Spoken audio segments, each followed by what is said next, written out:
Okay, what's going on, guys? I hope you're having a wicked day. So, as you likely know, not too long ago, I posted this video right here that was going over one of my vinyl pressings that I picked up. I'm not going to ruin anything, but there was a really, really cool surprise in there. So if you haven't seen that yet, you should definitely check it out. But that was originally filmed on a live stream that I did on Instagram. I'm not going to go on about that for too long, though, because I actually have something different planned for today. I have wanted to get into this visual online content thing for a while. I mean, I grew up watching guys like, Anthony Fantano review music.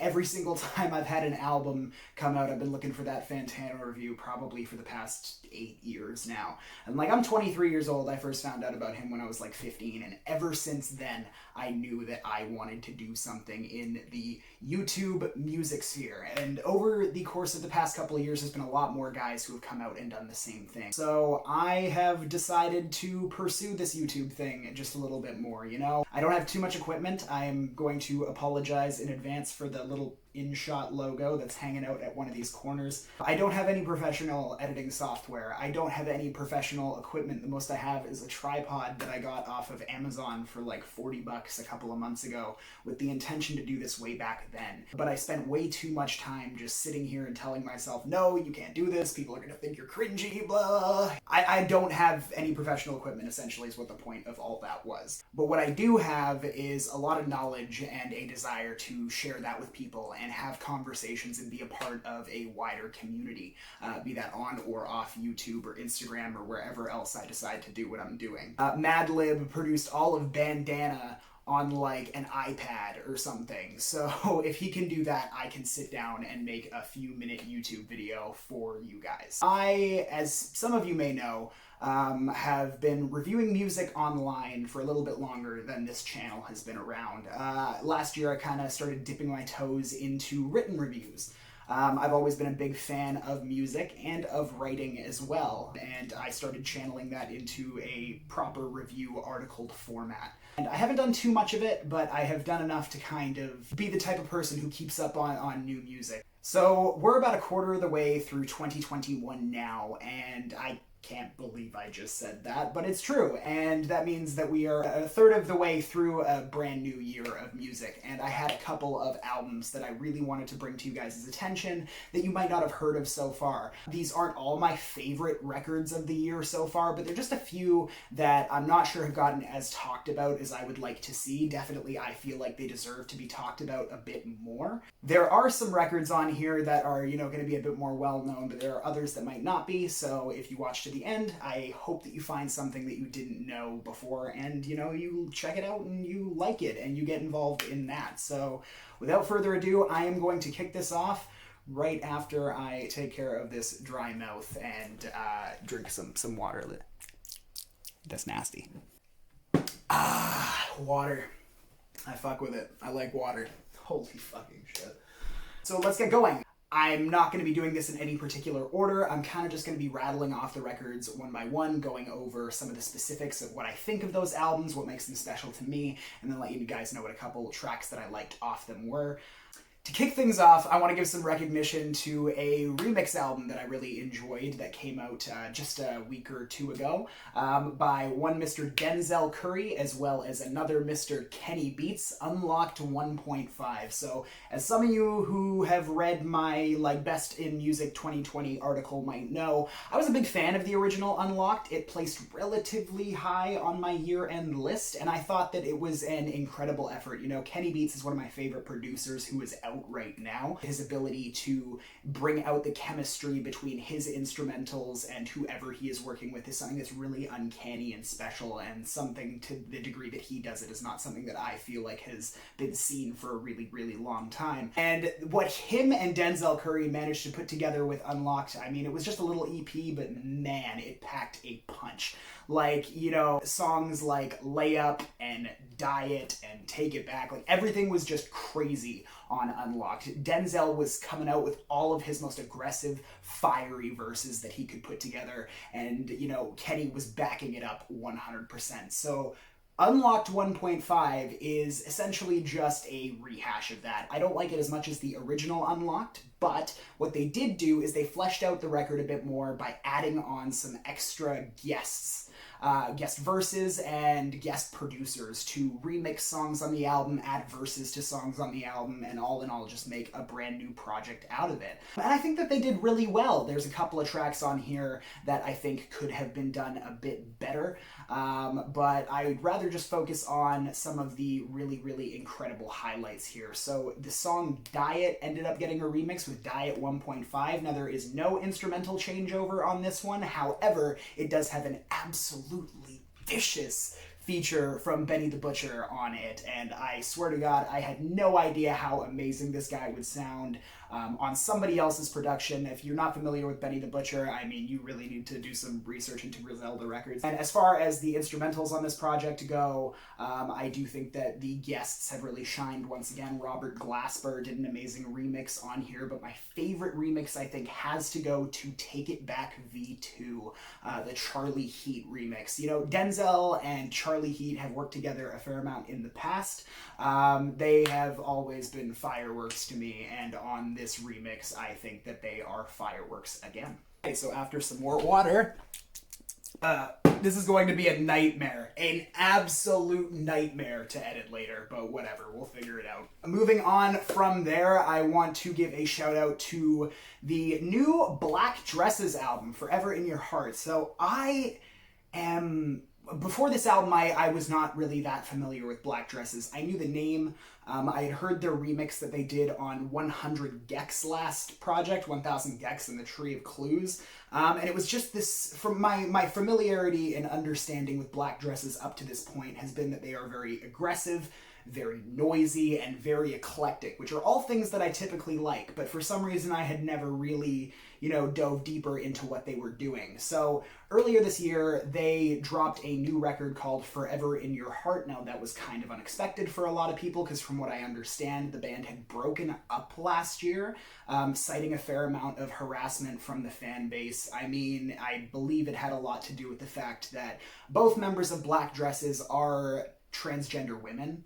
And they had caught a lot of harassment in various areas, and they just kind of said, this is too much for us. We're gonna, stop making music together, which is really unfortunate, because having gone back since hearing this newest record, I think that Black Dresses is really on the cutting edge of some crazy shit. These guys have taken things like noise and hyperpop and industrial music and like heavy metal guitars and riffs, and they just mashed it all together into this impossibly genre-bending mindfuck of an album with Forever in Your Heart.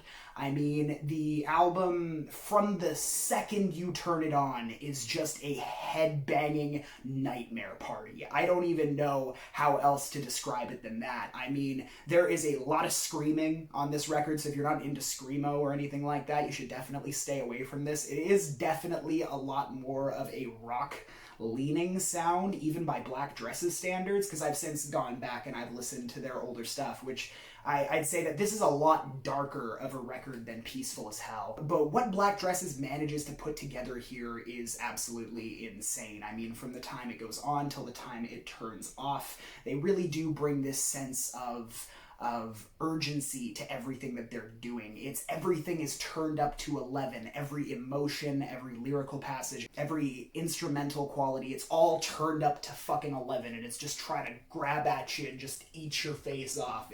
I just don't know what else to say about it than that. I'd have to say my favorites from the record are undoubtedly the intro, Peace Sign, as well as the song Heaven. I mean, the hook on Heaven is just absolutely an absolute earworm. The vocals all over this album are super weird, but I think that the voices on this record are a really incredible instrument more than anything, and I think that they play into the very rough, gruff, industrial, grimy aesthetics of this record really, really well. So moving forward from that, after more water,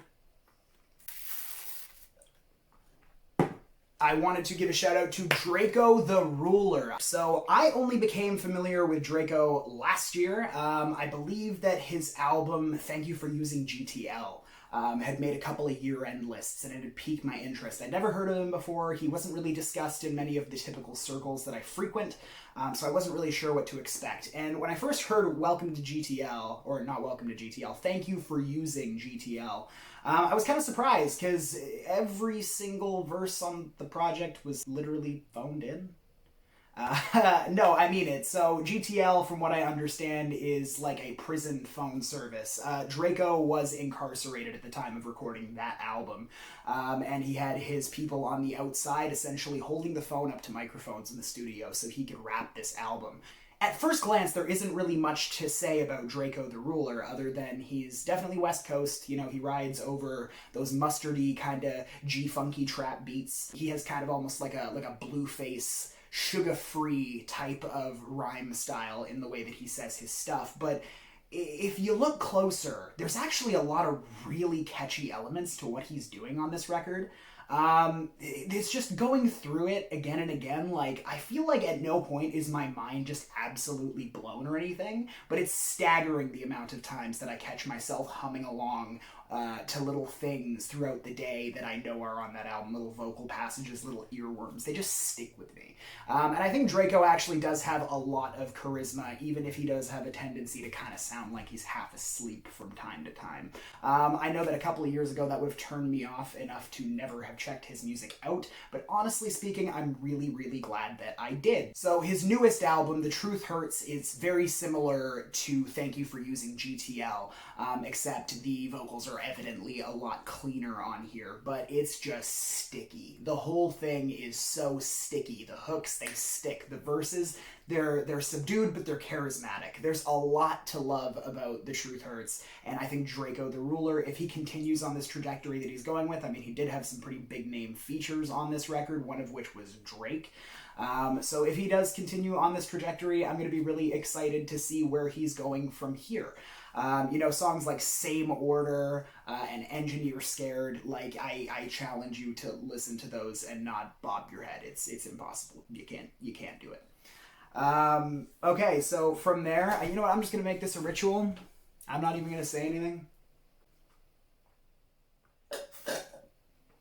And another one I wanted to talk to you guys about was the debut album from Black Country New Road. So from what I understand about Black Country New Road, they are a new-ish band out of the UK. They are a post-punk outfit with a heavy, like, high school jazz band kind of background. I think that a lot of these guys were actually in a band together when they were younger and have moved over onto this new project that they're doing together.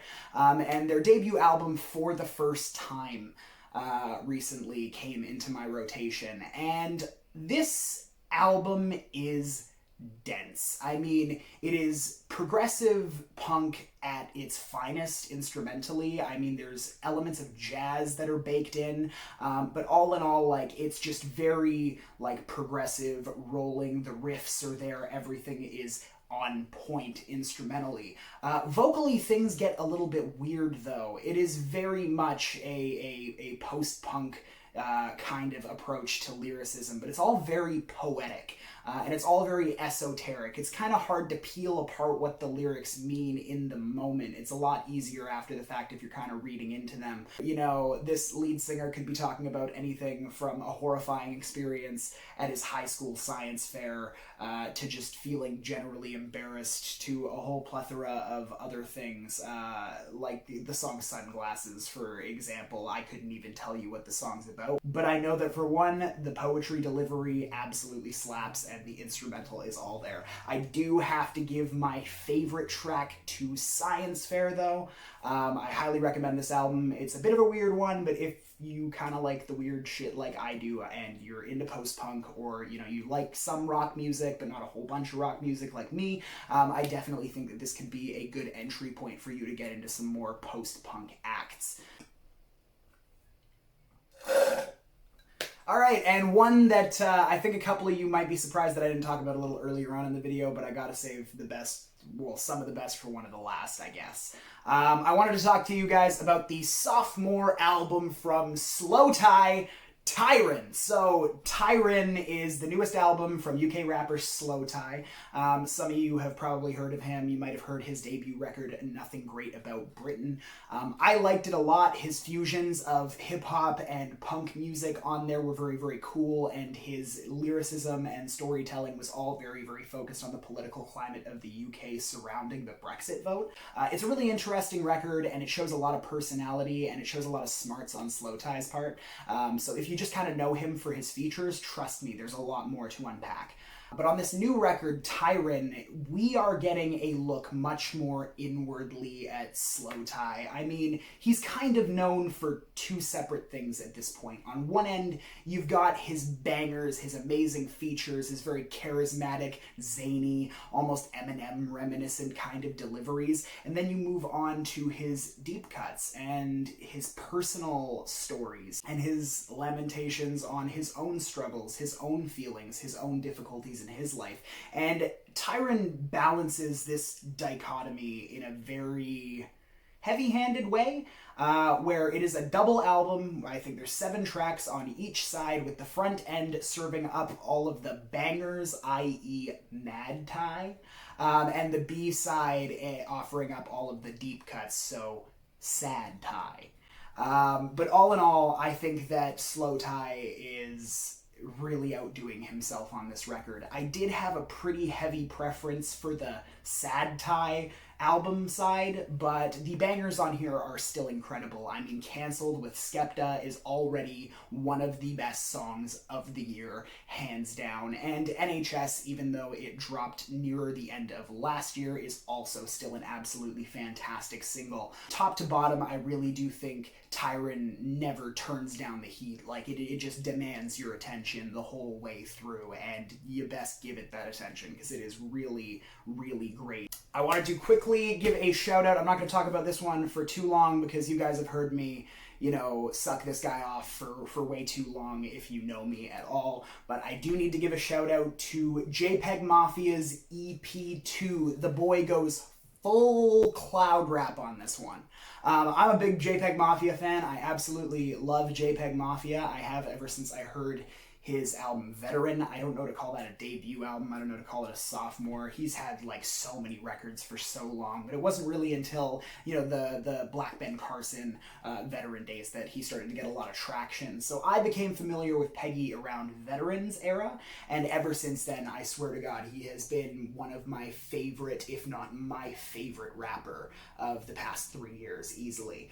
He tones down his aggression on this record for sure, and gets a lot more melodic from front to back. You know, the instrumentals are a lot more conventionally structured, whereas Peggy is usually known for going off in a million different directions, so you can never keep track of what he's about to do next. No, he keeps it pretty composed on EP2. You know, things are concise. He's got, you know, verse, chorus, verse, chorus, the typical structures, but he really just keeps it going with incredibly catchy hooks, really witty lyricism. I genuinely think that this EP is going to rank really, really high on my year-end list. I don't want to single out any tracks from it because it's short enough for you to consume in a short period of time, so if you listen to anything on this entire list, and you don't want to invest a whole lot of time, I would really appreciate you checking out EP2 by JPEGMAFIA. Alright, so I'm out of water. I'll be right back.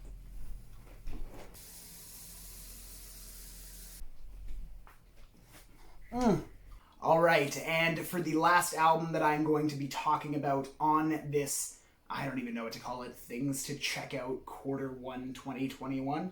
I gotta give it to my current album of the year. Yes, I'm going to call it my current album of the year because nothing has come close to outdoing it for me yet this year. We have the sophomore LP from post-punk outfit Viagra Boys with Welfare Jazz. Welfare Jazz is, without a shadow of a doubt, my favorite record of 2021 so far, which is a lot to say for me because I genuinely don't think that a non-hip-hop album has made it there for me probably since I started paying attention to best albums of respective years, to be honest. I'm very much a hip-hop head, so to have a record come and grip me as much as this one does, then that really does mean a lot to me. Welfare Jazz is the sophomore album from Viagra Boys. I first became acquainted with them as we rolled over into the new decade, and I actually did my own little recap of Anthony Fantano's top 200 albums of the decade list. I challenged myself that regardless of genre, I was going to listen to all 200 of those albums before I listened to anything else in 2020. It was a slow kickoff to the year, so that wasn't really too difficult. I made it through in about 6 weeks. But all in all, I found a lot to love. One of the groups that I found a lot to love about was Viagra Boys, with their debut album Streetworms. So the song Sports, which was the lead single off of that record, to this day, I think is an absolutely legendary song. It's got such a tongue-in-cheek kind of attitude about it. It's got really nothing sensical going on at all, but the instrumental is absolutely killer, and Sebastian Shaw, the lead singer, just he's brimming with the personality of, like, the most, charismatic homeless guy you've ever met in your entire life. Moving on to Welfare Jazz, however, the kind of goofball persona that was carried in the lyrics and the very post-punk aesthetic of the instrumentals has actually died down a bit. Viagra Boys has taken a bit of a step out of that pure comedy direction and a little bit more into some deeper reflections. I mean, we still have those super tongue-in-cheek moments, like one of my favorite tracks of the year, Ain't Nice, which is the intro cut to this record. It's just kind of a comedic little spin of Sebastian going off about how he doesn't give a fuck about anything, he doesn't give a shit about anyone, he's just a piece of shit, living his life, doing his thing, and you know what, the song remains hilarious. It's super fucking funny. All of it is super fucking funny. But the rest of the record actually tells a bit of a story of this character, this total selfish, degenerate asshole, kind of losing somebody who he's close to, and that forces him to reflect on his own actions, on his own wrongdoings, on his own emotions. And by the time you get to the end of the record, it really has become a concept album about the most fallen members of our society kind of learning to love and be better. Which is not the profound statement I expected from a Viagra Boys album, but what can I say? That is what we got with Welfare Jazz. I already shouted out Ain't Nice is one of the best songs on here, but I also have to talk about the song Creatures, which really just personifies junkies, like classical junkies, drug addicts who would break into abandoned houses and steal copper to resell and gather cans and bottles, and, not to say that everyone in that situation isn't trying, but, like, the song is specifically about the folks who are living that way and have no intentions of changing it, and personifying them as these sea creatures, and I thought that was a really creative concept.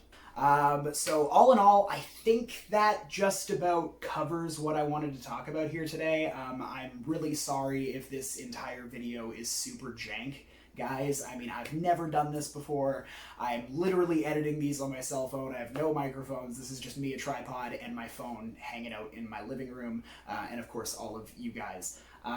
Yesterday when I did the live stream, or not yesterday, but last week when I did the live stream, I wasn't really planning on chopping it up, and then I did, and I had a lot of fun, kind of editing it down, and I thought that it would be fun to kind of come into something with that same ethos, but make it for that purpose. So, I've got this footage down. I guess I'm going to get to the drawing board. Let me see what I can do with it, and hopefully you guys are into it. So, if you guys like this video, I'm gonna do the super cringy thing that I've been waiting my whole life to do. If you like this video, then please hit the like button. I'm sure it'll probably help me out a lot. At least that's what all the other YouTubers say. And hit that subscribe button for all of the same reasons, guys. I hope you like what I'm doing. I hope you guys, are into the content. I'm really into making it at the moment, so hopefully this is something that goes on for a little while. If you want to make any recommendations of what you want to see me talk about next, you can definitely throw that down in the comments section, and definitely share this video so maybe a couple of other people can join the fun too. Thanks. Hope you guys have a wicked day. My name is Zach Nosey. Peace.